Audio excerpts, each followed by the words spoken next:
Hello class 10. Welcome to Krishna Foundation. Today we are going to start new segment named as Audio Library in which you can enjoy listening your entire syllabus of SST and science. The motive of this segment Audio Library is to save your timing of reading entire textbook and revise your syllabus quickly. So, without wasting time, let us begin our first chapter The Rise of Nationalism in Europe. In 1948, Frédéric Soriot, a French artist, prepared a series of four prints visualizing his dream of the world made up of democratic and social republics, as he called them. The first of the series shows the people of Europe and America, the men and women of all ages and social class, marching in a long train and offering homage to the Statue of Liberty as they pass by it. As you would recall, the artists of the time of French Revolution personified the liberty as a female figure. Here you can recognize the torch of enlightenment she bears in one hand and the charter of the right of a man in other. On the earth in the foreground of the image lies the shattered remains of the symbol of absolutist institutions. In Soriot's utopian's vision, the people of the world are grouped as distinct nations identified through their flag and national costume, leading the processions way past the Statue of Liberty are United States and Switzerland, which by this time were already nation states. France, identifiable by revolutionary tricolor, has just reached the statue. She is followed by the people of Germany bearing the black, red, and gold flag. At the time when the Soriot created this image, the German people did not yet exist as a united nation. The flag they carry in an expression of liberal hopes in 1848 to unify the numerous German speaking principalities into a nation state under a democratic constitution. Following the German people are the people of Austria, the Kingdom of Two Sicilies, Lombardy, Poland, England, Ireland, Hungary, and Russia. From the heaven above, the Christ, saint, and angel gaze upon the scene. They have been used by the artist to symbolize fraternity among the nations of the world. This chapter will deal with the many of the issues visualized by Soriot in figure 1. During the 19th century, nationalism emerged as a force which brought about sweeping change in the political and mental world of Europe. The end result of these changes was the emergence of the nation state in the place of multinational dynastic empire of Europe. The concept and practices of the modern state in which a centralized power exercises sovereign control over clearly defined territory had been developing over a long period of time in Europe, but a nation state was one in which the majority of its citizens and not only its ruler came to develop a sense of common identity and shared history or descent. This commonness did not exist from time immemorial. It was fought through struggle, through the action of leader and common people. This chapter will look at the diverse process through which the nation state and nationalism came into begin the 19th centuries in Europe. First, the French Revolution and the idea of the nation. The first clear expression of nationalism came with the French Revolution in 1789. Remember that the French Revolution in 1789. France, as you would remember, was the full-fledged terrestrial state in 1789 under the rule of an absolute monarch. The political and constitutional changes that came in the wake of the French Revolution led to the transfer of sovereignty from the monarch to the body of French citizens. The revolution proclaimed that it was the people who would henceforth constitute the nation and shape its destiny. From the very beginning, the French revolutionaries. First, the French Revolution and the idea of the nation. The first clear expression of nationalism came with the French Revolution in 1789. Remember this point, the French Revolution in 1789. France, as you would remember, was a full-fledged terrestrial state in 1789 under the rule of an absolute monarch. The political and constitutional changes that came in the wake of French Revolution led to the transfer of sovereignty from the monarchy to the body of French citizens. The revolution proclaimed that it was the people who would henceforth constitute the nation and the shape of its destiny. From the very beginning, the French revolutionaries introduced various measures and practices that could create a sense of collective identity amongst the French people. The idea of la parties, that is, the fatherland, and les citoyens, that is, the citizen, emphasize the notion of united community enjoying the equal rights under the constitution. A new French flag, tricolor, was chosen to replace the formal royal standard. The Estates General was elected by the body of active citizens and renamed the National Assembly. New hymns were composed, oath taken, martyrdom commemorated, all in the name of nation.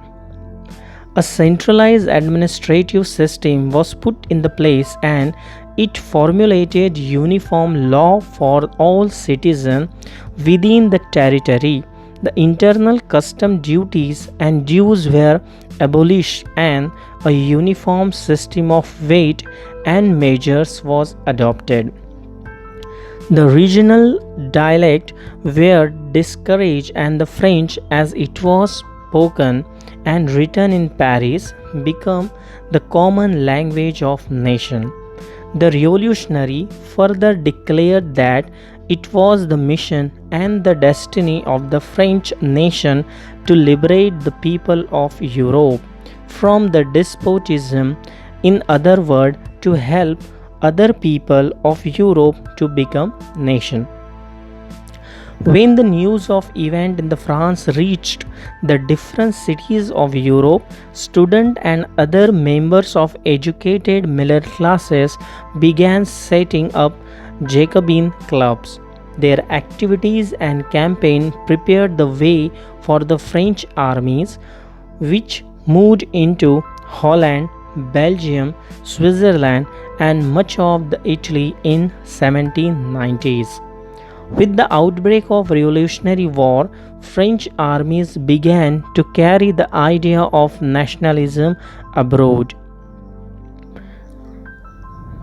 Within the wide swath of territory that came under his control, Napoleon set about introducing many of the reforms that he had already introduced in France. Through a return of monarchy, Napoleon had no doubt destroyed democracy in France. But in administrative field, he had incorporated revolutionary principles in order to make the whole system more rational and efficient. The Civil Code of 1804, usually known as the Napoleonic Code. Remember, student, this point. The Civil Code of 1804 is usually known as Napoleonic Code. So let us continue again. Napoleon Code did away with all privilege based on birth, established equality before the law, and secured the right to the property. This code was exported to the region under French control, in the Dutch Republic, in Switzerland, in Italy and Germany. Napoleon simplified the administrative divisions, abolished the feudal system, and freed peasants from the serfdom and manorial dues. In the town of Tours, guide restrictions were removed, transport and communication systems were improved, peasant, artisan, worker, and new businessman enjoyed a newfound freedom. Businessmen and small class producers of goods in particular began to realize that uniform laws, standardized weight and measures, and common national currency would facilitate the movement and exchange of goods and capital from one region to another. However, in the area conquered, the reaction of the local population to French rule were mixed. Initially, in many places such as Holland and Switzerland, as well as in certain cities like Brussels, Mainz, Milan, and Warsaw, the French armies were welcomed as harbingers of liberty. But the initial enthusiasm soon turned to the hostility as it became clear that new administrative arrangement did not go hand in hand with political freedom. Increased taxation, censorship, forced conspirations into the French armies required to conquer the rest of Europe all seemed to outweigh the advantage of administrative changes. The second part is the making of nationalism in Europe. If you look at the map of mid-18th century Europe, you will find that there were no nation states as we know them today. What we know today as Germany, Italy, Switzerland were divided into kingdom, duchies, and cantons, whose ruler had their autonomous territories. Eastern and Central Europe were under autocratic monarchies within the territories of which lived diverse people. They did not see themselves as sharing a collective identity or a common culture. Often they even spoke the different languages and belonged to the different ethnic group. The Habsburg Empire that ruled over the Austria-Hungary, for example, was patchwork of many different regions and people.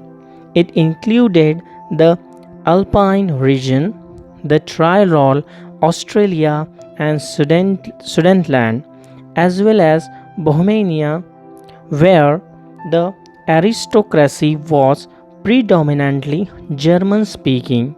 It also included the Italian speaking province of Lombardy and Venetia.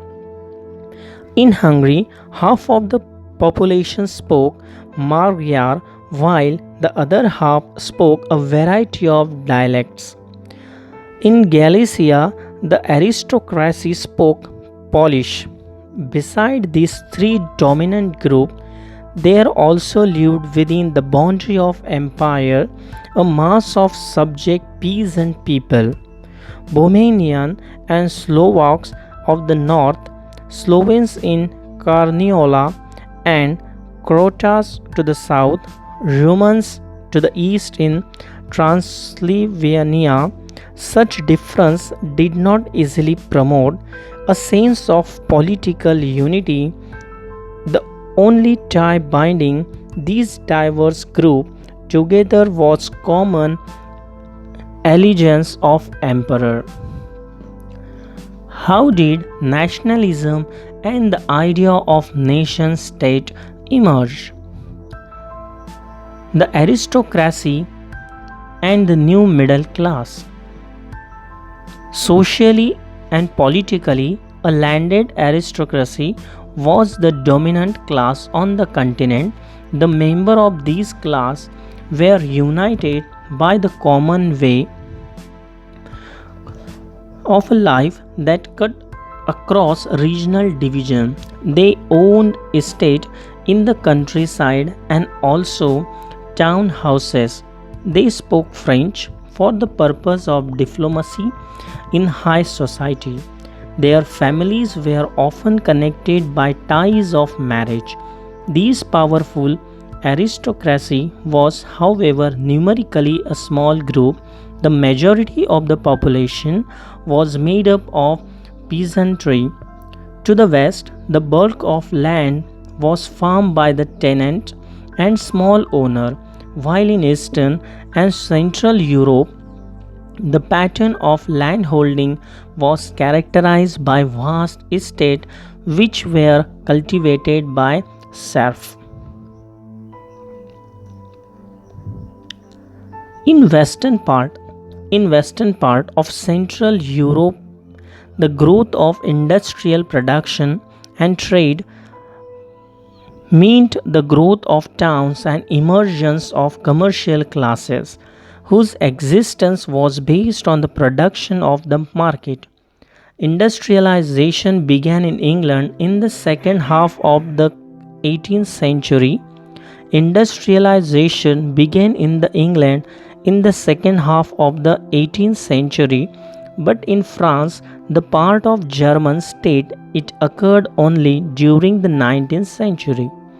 In its wake, new social group came into being, and a working class population and middle class made up of industrialists, businessmen, professionals. In Central and Eastern Europe, these groups were smaller in number till late 19th century. It was among the educated, liberal middle class that idea of national unity following the abolition of aristocratic privilege gained popularity. What did liberal nationalism stand for? Idea of national unity in early 19th century Europe were closely allied to the ideology of liberalism.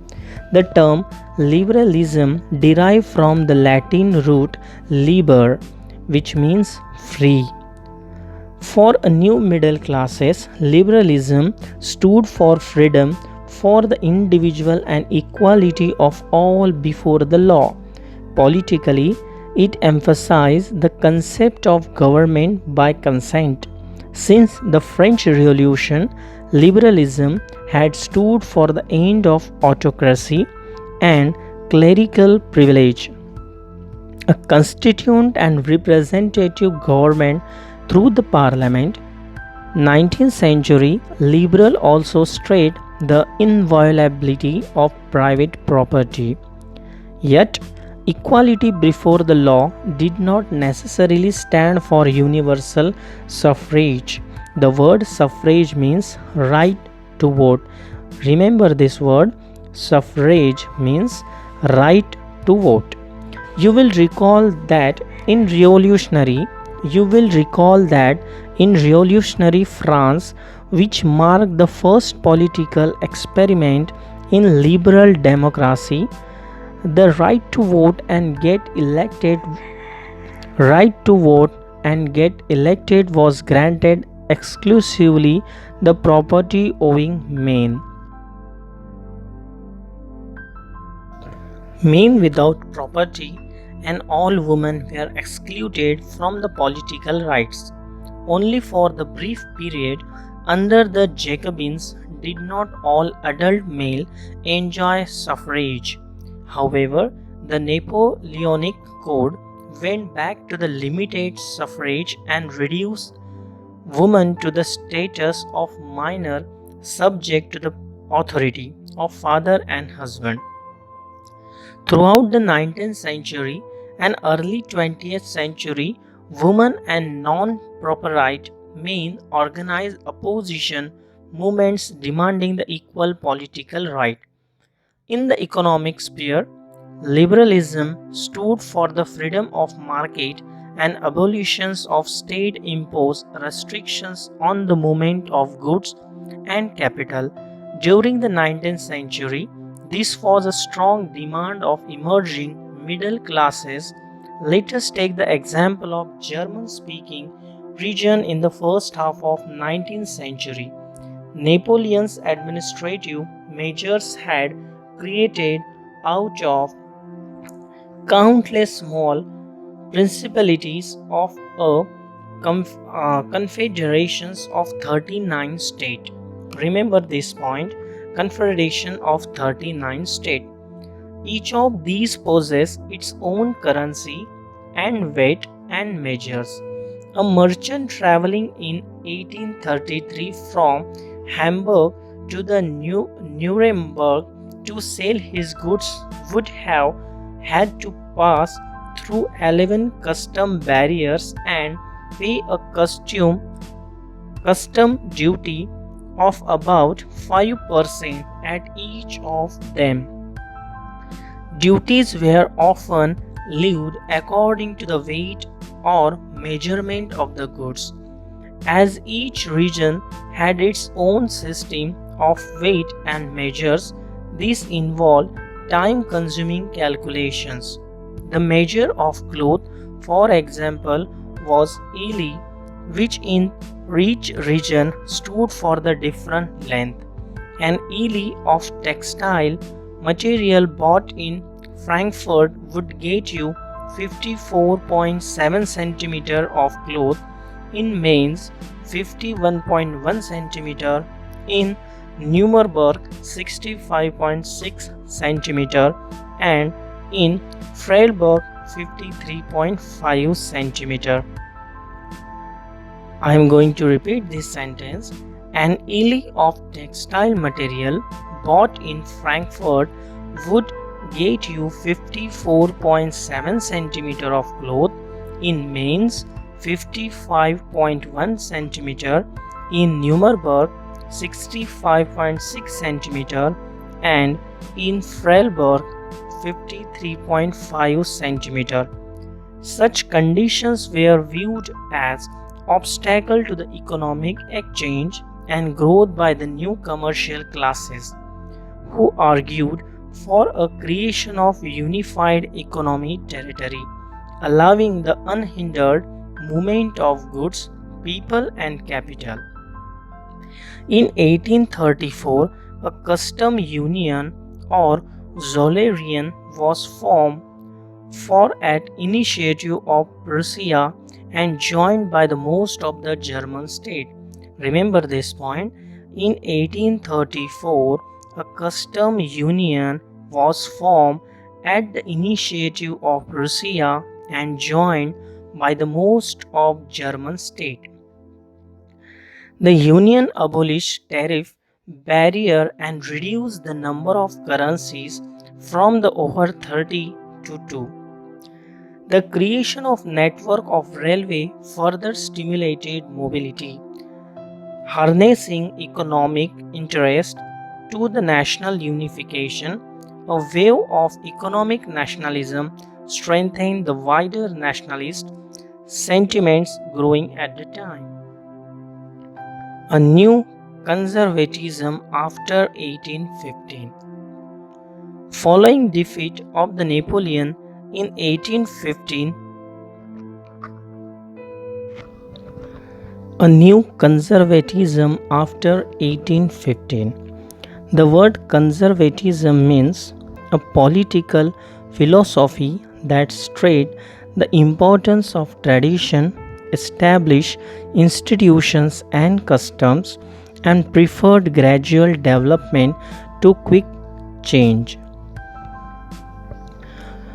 Following the defeat of Napoleon in 1815, European governments were driven by the spirit of conservatism. Conservatives believed that established traditional institutions of state and society like the monarchy, the church, social hierarchies, prosperity, and the family should be preserved. Most of conservatives, however, did not purpose a return to the society of pre revolutionary days. Rather, they realized from a change initiated by Napoleon that modernization could in fact strengthen the traditional institutions like monarchy. It could make state power more effective and strong. A modern army, an efficient bureaucracy, a dynamic economy, the abolition of feudalism and serfdom could strengthen the autocratic monarchies of Europe. In 1815, representative of European power, the Britain, Russia, Prussia, Austria, who had collectively defeated the Napoleon, met at Vienna to draw up a settlement for Europe. The Congress was hosted by the Austrian Chancellor Duke Metternich.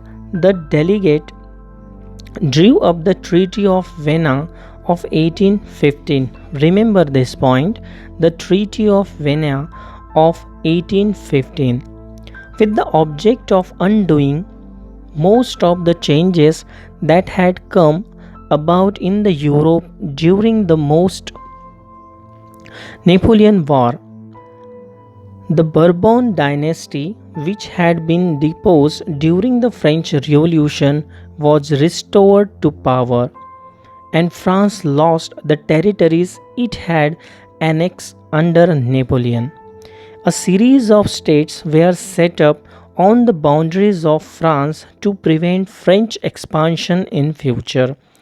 Thus, the Kingdom of Netherlands, which included Belgium, was set up in north and Genoa was added to the Piedmont in south. Prussia was given the important new territories on its western frontier, while Austria was given control to the northern Italy. But the German confederations of 39 states that has been set up by Napoleon was left untouched. In the east, Russia was given a part of Poland, while Prussia was given a portion of Saxony. The main intention was to restore the monarchies that had been overthrown by Napoleon and created a new conservative order in Europe. Conservative regimes set up in 1850 were autocratic. They did not tolerate criticism and dissent and sought to curb activity that questioned the legitimacy of autocratic governments. Most of them imposed censorship law to control what was said in newspaper, book, plays, and song, and reflected the idea of liberty and freedom.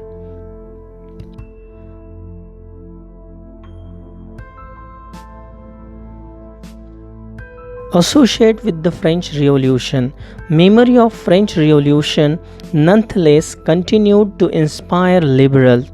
One of the major issues taken up by the liberal nationalists who criticized the new conservative order was freedom to press.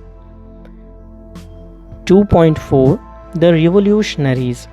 During the year following 1815, the fear of repressions drove many liberal nationalists underground. Secret societies sprang up in many European states to train revolutionary and spread their ideas. To revolutionary at this time meant a commitment to oppose the monarchical forms that has been established after Vienna Congress and to fight for the liberty and freedom. Most of these revolutionary also saw the creation of nation state as necessary part of this struggle for freedom. One such individual was the Italian revolutionary Giuseppe Mazzini, born in Genoa in 1807. Remember this point. He became a member of secret society of a Carbonari. As a young man of 24, he was sent into the exile in 1831 for attempting a revolution in Liguria. He subsequently founded two more underground societies, first Young Italy in Marseilles and then Young Europe in Bern, whose members were like-minded young men from Poland, France, Italy and Germany state. The Mazzini believed that God had intended nations to be the natural unit of mankind. So Italy could not continue to be the patchwork of small states and kingdoms. It had to be forged into a single unified republic within a wider alliance of nations. This unification alone could be the basis of Italian liberty. The following model secret society were set up in Germany, France, Switzerland and Poland. Mazzini's relentless opposition to monarchy and his vision of democratic republic frightened the conservatives. The Metternich described him as the most dangerous enemy of our social order. Third, the Age of Revolution 1830 to 1848. As conservative regimes tried to consolidate their power, liberalism and nationalism came to be increasingly associated with revolution in many regions of Europe, such as Italian and German state, the province of Ottoman Empire, Ireland and Poland. These revolutions were led by the liberal nationalists belonging to the educated middle class elite, among whom were professor, school teacher, clerk, and member of commercial middle classes. The first upheaval took place in France in July 1830. Remember this point. The first upheaval took place in France in July 1830. The Bourbon kings, who had been restored the power during the conservatives' reaction after 1815, were now overthrown by the liberal revolutionaries who installed a constitutional monarchy with the Louis Philippe at its head. When France sneezes, the Metternich once remarked, the rest of Europe catches cold. The July Revolution sparked an uprising in Brussels, which led to Belgium breaking away from the United Kingdom of Netherlands. An event that mobilized nationalist feeling among the educated elite across Europe was the Greek War of Independence. Greece had been part of Ottoman Empire since 15th century. The growth of revolutionary nationalism in Europe sparked off a struggle for independence among the Greeks, which began in 1821. Nationalists in the Greece got support from other Greeks living in exile and also from many West Europeans who had sympathized for ancient Greek culture. Poet and artist lauded Greece as a cradle of European civilization and mobilized public opinion to support its struggle against the Muslim Empire. The English poet Lord Byron organized funds and later went to fight in the war, where he died of fever in 1824.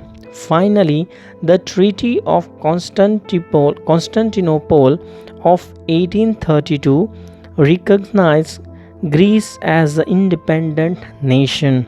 Remember this point, student. Finally, the Treaty of Constantinople of 1832, 1832 recognized Greece as independent nation. 3.1 The Romantic Imagination and National Feeling. The development of nationalism did not come about only through war and terrestrial expansion. Culture played an important role in creating the idea of nation. Art and poetry, stories and music help expressions and shape nationalist feeling. Let us look at Romanticism, a cultural movement which sought to develop a particular form of nationalist sentiments. Romantic artists and poets generally criticize the glorification of reason and science and focus instead on emotion, institution, and mythical feelings. Their efforts was to create sense of shared collective heritage and a common culture past as the basis of nation. Other romantics such as German philosopher Johannes Gottfried Herder 1744 to 1803 claimed that true German culture was to be discovered among the common people, das Volk. It was through the folk song, poetry, folk dances, and the true spirit of nation was popularized. So, collecting and recording these forms of folk culture was essential to project a nation building. The emphasis on the vernacular language and collection of local folk role was not just to recover an ancient national spirit but also to carry the modern nationalist message to large audience who were mostly illiterate. This was especially in the case of Poland, which had been partitioned at the end of 18th century by great power Russia, Prussia and Austria. Even though Poland no longer existed as an independent territory, national feeling were kept alive through the music and language. Karol Karpinski, for example, celebrated the national struggle through his opera and music, turning folk dances like Polonaise and mazurka into nationalist symbol. Languages too played an important role in developing nationalist sentiments. After Russia occupation, the Polish language was forced out of school and Russian language was imposed everywhere. In 1831, the armed rebellion against Russia rule took place, which was ultimately crushed. Following this, many members of clergy in Poland began to use the language as weapon of national resistance. Polish was used for church gathering and all religious instructions. As a result, a large number of priests and bishops were put in jail or sent to the Siberia by Russian authorities as punishment for their refusal to preach in Russia. The use of Polish came to be seen as symbol of struggles against the Russian dominance. 3.2 Hunger, Hardship and Popular Revolt. In 1830, the 1830 were years of a great economics hardship in Europe. The first half of 19th century saw the enormous increase in population all over Europe. In most of countries, there were more seekers of job than employment. Population from the rural areas migrated to the city to live in the overcrowded slum. Small producers in town were often faced with stiff competition from imports of cheap machines made good from England, where industrialization was more advanced than other continents. This was especially so in textile production, which was carried out mainly in homes or small workshops and was only partly mechanized. In those regions of Europe where aristocracy still enjoyed power, peasants struggled under the burden of feudal dues and obligation. The rise of food prices and a year of a bad harvest led to widespread pauperism in town and country. The year 1848 was one such year. Food shortage and widespread unemployment brought the population of Paris out on the road. Remember this point. The year 1848 was one such year. Food shortage and widespread unemployment brought the population of Paris out of the road. Barricades were erected and Louis Philippe was forced to flee. Barricades were erected and Louis Philippe was forced to flee. A national assembly proclaimed a republic granted suffrage to all adult. A national assembly proclaimed a republic granted suffrage to all adult male above 21 and guaranteed the right to work. National workshops to provide employment were set up. Earlier in 1845, weavers in Silesia had led a revolt against contractors who supplied them raw material and gave them order for finished textile but drastically reduced their payments. Remember student this point. Earlier in 1845, weavers in Silesia had led a revolt against contractors who supplied them raw material and gave them order for finished textile but drastically reduced their payment. The journalist Wilhelm Wolff described the event in Silesia village as follows.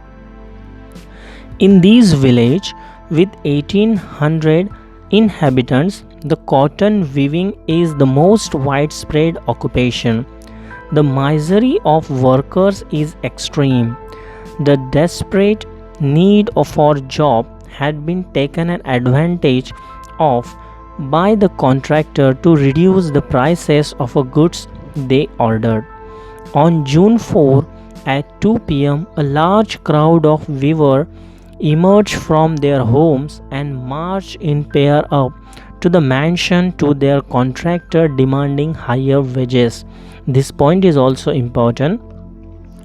On June 4 at 2 p.m., large crowd of weavers emerged from their homes and merged in a pair of mansion of their contractor demanding higher wages. They were treated with the scorn and threat alternately.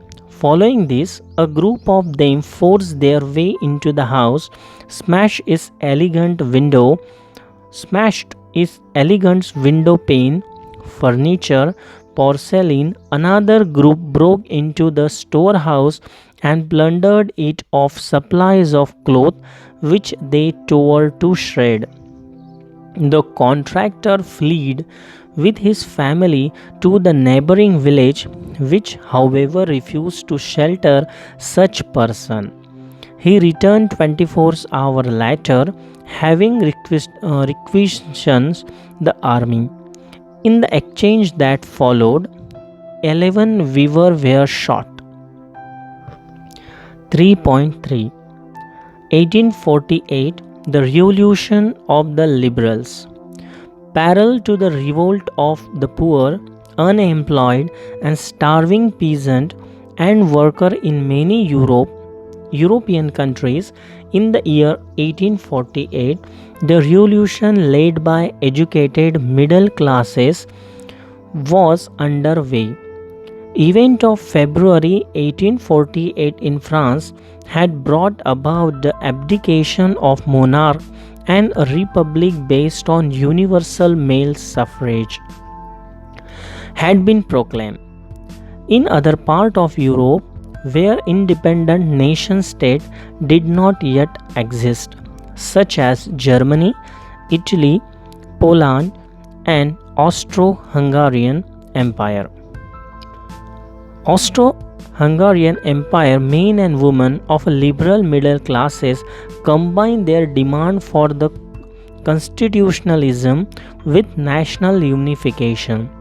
They took advantage of growing popular unrest to push their demand for creation of nation state on parliamentary principle, a constitution, freedom of press and freedom of association.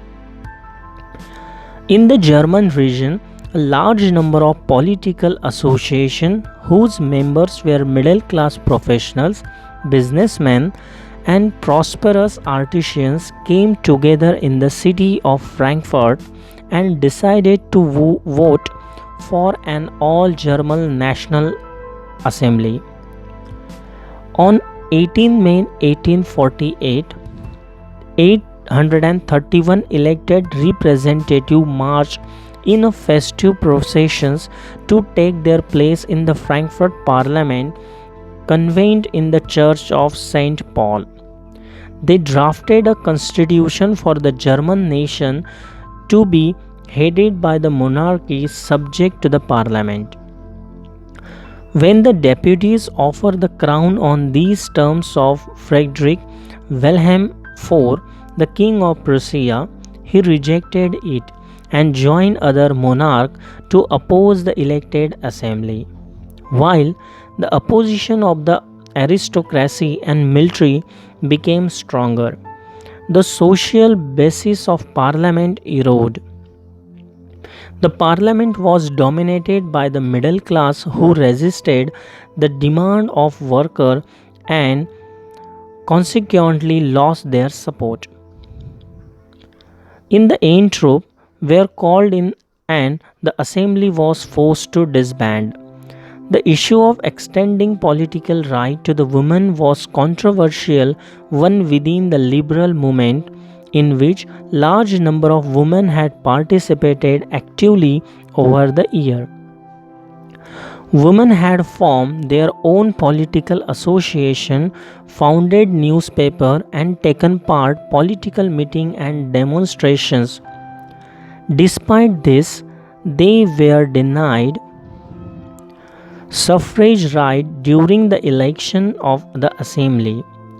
When the Frankfurt Parliament convened in the Church of St. Paul, women were admitted only as observers to stand in the visitors' gallery. Though conservative forces were able to suppress liberal movement in 1848, they could not restore the old order. Monarchs were beginning to realization that the cycle of revolution and repressions could only be ended by granting concessions to the liberal nationalist revolutionaries. Hence, in the year after 1848, autocratic monarchies of Central and Eastern Europe began to introduce the changes that has already taken place in the Western Europe before 1815. Thus, serfdom and bonded labor were abolished both in the Habsburg dominion and in Russia. The Habsburg ruler granted more autonomy to the Hungarian in 1867. Point number 4. The making of Germany and Italy. 4.1. Germany. Can the army be architect of a nation? After 1848, nationalism in Europe moved away from its association with democracy and revolution. Nationalist sentiments were often mobilized by the conservatives for promoting state power and achieving political dominations over Europe. This can be observed in the process by which Germany and Italy came to be unified as a nation states. As you have seen, the nationalist feeling were widespread among the middle class German, who in 1848 tried to unite the different regions of German Confederation into the nation state governed by an elected parliament. This liberal initiative to the nation's building was, however, repressed by the combined force of monarchy and military supported by the large land owners called Junkers of Prussia. From then, the Prussia took on the leadership of the movement for the national unification. Its chief minister, Otto von Bismarck, was the architect of this process carried out with the help of Prussia's army and bureaucracy. 3 wars over the 7 years with the Austria, Denmark and France ended in Prussia victory and completed the process of unification. Remember this point. From then, Prussia took the leadership of the movement for the national unification. Its chief minister, Otto von Bismarck, was the architect of this process carried out with the help of Prussia army and bureaucracy. 3 wars over 7 years with Australia, Denmark and France ended in Prussia victory and completed the process of unification. In January 1871, Prussian King William I was proclaimed German Emperor in ceremony held at Versailles. Also remember this point, in January 1871, the Prussian King William I was proclaimed German Emperor in the ceremony held at Versailles. On the bitterly cold morning of 18 January 1871, an assembly comprising the princes of the German state, representative of army, important Prussian minister included the chief minister Otto von Bismarck, gathered in the unheated hall of mirror in the palace of Versailles to proclaim the new German emperor headed by the Kaiser William I of Prussia. The nation building process in Germany had demonstrated the dominance of Prussian state power. The new state placed a strong emphasis on the modernizing the currency, banking, legal and judicial system in Germany. Prussian measures and practice often became a model for the rest of the Germany. 4.2 Italy unified. Like Germany, Italy too had a long history of political fragmentation. Italians were scattered over several dynastic states as well as multinational Habsburg Empire. During the middle of 19th century, Italy was divided into 7 states, of which only one, Sardinia, predom- was ruled by Italian princely house. The north, the north was under Austria Habsburg. The center was ruled by Pope and southern region were under the domination of Bourbon kings of Spain. Even the Italian language had no acquired one common form and still had many regional and local variations. During 1830s, Giuseppe Mazzini had sought to put together a coherent program for unitary Italian republic. He had also formed a secret society called Young Italy for the dissemination of his goal. The failure of revolutionary upspring both in 1831 and 1848 meant that the mantle now fell on Sardinia Piedmont under its ruler King Victor Emmanuel II to unify the Italian state through the war. In the eye of ruling elites of this region, the unified Italy offered them the possibility of economic development and political dominance. Chief Minister Carver, who led the movement to unify the region of Italy, was neither revolutionary nor a democrat. Like many other wealthy and educated members of Italian elite, he spoke French much better than he did Italian. Through a tactful diplomatic alliance with the France engineered by the Carver, Sardinia Piedmont succeeded in defeating the Australia force in 1859. Apart from the regular troop, the large number of armed volunteers under the leadership of Giuseppe Apart from regular troops, a large number of armed volunteers under the leadership of Giuseppe Garibaldi joined the fray. In 1860, they marched into South Italy and Kingdom of Two Sicilies and succeeded in winning the support of local peasants in order to drive out the Spanish ruler. In 1861, Victor Emmanuel II was proclaimed King of United Italy. However, much of the Italian population, among whom rates of illiteracy were very high, remained blissfully unaware of liberal nationalist ideology.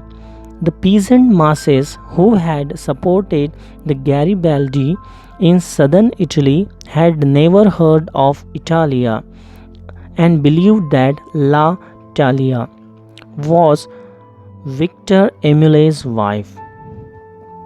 4.3 The Strange Case of Britain. The model of the nation or the nation state, some scholars have argued, is a Great Britain. In Britain, the formation of nation state was not the result of sudden upheaval or revolution. It was the result for a long, drawn out process.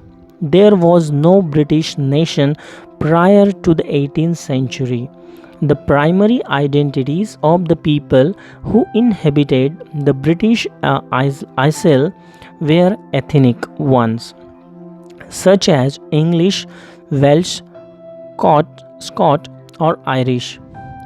All of these ethnic groups had their own cultural and political traditions, but as the English nation steadily grew in wealth, importance, and power, it was able to extend its influence over the other nations of the island. English Parliament, which has seized power from the monarchy in 1688 at the end of protracted conflict was instruments through which a nation state with England as its center came to be forged. The Act of Union 1707 between England and Scotland that resulted in the formation of United Kingdom of Great Britain meant in the effect that England was able to impose that influence on the Scotland. The British Parliament was henceforth dominated by its English member. The growth of British identity meant that Scotland's distinctive culture and political institutions were systematically suppressed. Catholic clans that inhabited the Scottish Highlands suffered terrible repressions whenever they attempted to assert their independence. The Scottish Highlanders were forbidden to speak their Gaelic language or wear their national dress, and large number of were forcibly driven out of their homeland. Ireland suffered a similar fate. It was a country deeply divided between the Catholics and Protestants. The English helped the Protestants of Ireland to establish their dominance over largely Catholic countries. Catholic revolts against the British dominance were suppressed after failed revolt led by Wolfe Tone and his United Irishmen in 1798. Ireland was forcibly incorporated into the United Kingdom in 1801. A new British nation was formed through the propagation of dominant English culture. The symbol of New Britain, the British flag, Union Jack, the national anthem, God Save Our Noble King, the English language were actively promoted, and older nation survived only the subordinate partners in this union. 5. Point number 5. Visualizing the nation. While it is easy enough to represent a ruler through the portrait or a statue, how does one go about giving the face of nation? Artists in the 18th and 19th centuries found a way out by personifying a nation. In other words, they represented a country as if it were a person. Nations were then portrayed as female figure.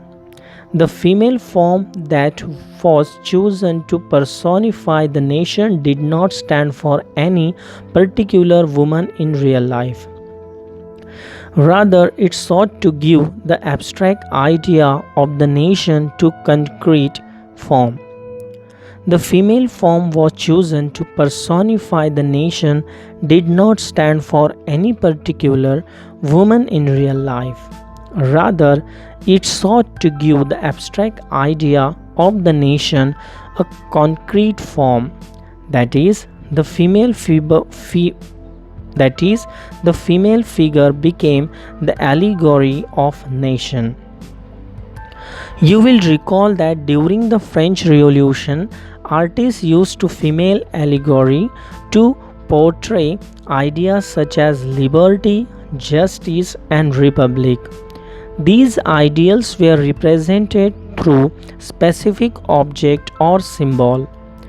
As you would remember, the attributes of liberty are red cap or the broken chain, while justice is generally the blindfolded woman carrying a pair of weighing scale. Similar female allegory were invented by artists in the 19th century to represent the nation. In France, she was christened Marini, a popular Christian name which underlined the idea of people's nation. Her characteristics were drawn from those of liberty and the republic. the red cap, the tricolor, the cockade. The statue of Marini were erected in public square to remind the public of the national symbol of unity and pursued them to identify with it. The Marini image were marked on coin and stamp. Similarly, Germanian became the allegory of German nation. In visual representation, Germania wear a crown of oak. Germania wear a crown of oak leaves as a German oak stand for heroism. Point number 6, nationalism and imperialism. By the last quarter of 19th century, the nationalism no longer retained its idealistic liberal democratic sentiments of the first half of the country, but became a narrow creed with limited ends. During this period, the nationalist group became the increasingly intolerant of each other and ever ready to go to war. Major European power in turn manipulated nationalist aspirations of the subject people in Europe to further their own imperialist aim. The most serious source of nationalist tension in Europe after 1871 was the area called Balkans. The Balkans was a region of geographical and ethnic variation comprising the modern day Romania, Bulgaria, Albania, Greece, Macedonia, Croatia, Bosnia, Herzegovina, Slovenia, Serbia, and Montenegro, whose inhabitants were broadly known as slaves. A large part of Balkan was under the control of Ottoman Empire. The spread of the ideas of romantic nationalism in the Balkans, together with the disintegration of the Ottoman Empire, made this region very explosive. All through the 19th century, the Ottoman Empire had sought to strengthen itself through modernization and internal reforms, but with a very little success. One by one, its European subject to the nationalists broke away from its control and declared independence. The Balkan people based their claims for independence or political rights on nationality and used history to prove that they had once been independent but had subsequently been subjugated by foreign power. Hence, the rebellious nationalists in the Balkan thought of their struggle as attempt to win back their long lost independence. As the different Slavic nationalists struggled to define their identity and independence, the Balkan area became an area of intense conflict. The Balkan states very fiercely jealous of each other and each hoped to gain more territory and expense of others. Matters were further complicated because of the Balkan also became the sense of big power rivalry. During this period, there was intense rivalry among the European power over the trade and colonies as well as naval and military might. These rivalries were very evident in the way the Balkan problem unfolded. Each power, Russia, Germany, England, Austro-Hungary, was keen on countering the hold of other power over the Balkans and extending its own control over the area. This led to the series of war in region and finally the First World War. Nationalism allied with the imperialism led Europe to disaster in 1914. But meanwhile, many countries in the world which has been colonized by the European power in 19th century began to oppose imperial domination. The anti-imperial movement that developed everywhere nationalist in the sense that they all struggle to form independent nation state and were inspired by the sense of collective national unity fought in the confrontation with the imperialism. European idea of nationalism were now were replicated for people everywhere developed their own specific variety of nationalism. But the idea that societies should be organized but the ideas that society should be organized into nation state came to be accepted as a natural and universal. I hope you understand this lesson and get the proper guidance. Thank you for listening Krishna Foundation.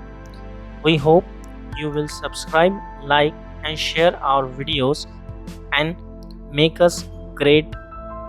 Thank you.